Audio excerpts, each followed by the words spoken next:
দীৰ্ঘদিন ধৰি অসুস্থ হৈ থকা অৱস্থাত এতিয়া কিছুমান চাপৰ ওলাইছে চেষ্টা কৰিম আপোনালোকে এয়া বিমানবন্দৰৰ দৃশ্য বিভিন্ন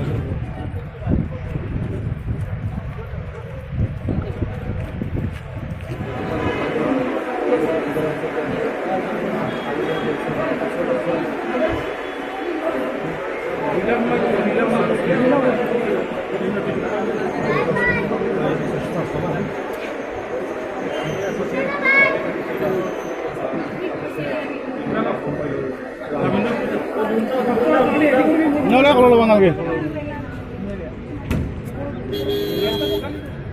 নাই দে এইফালে নাই দে নাই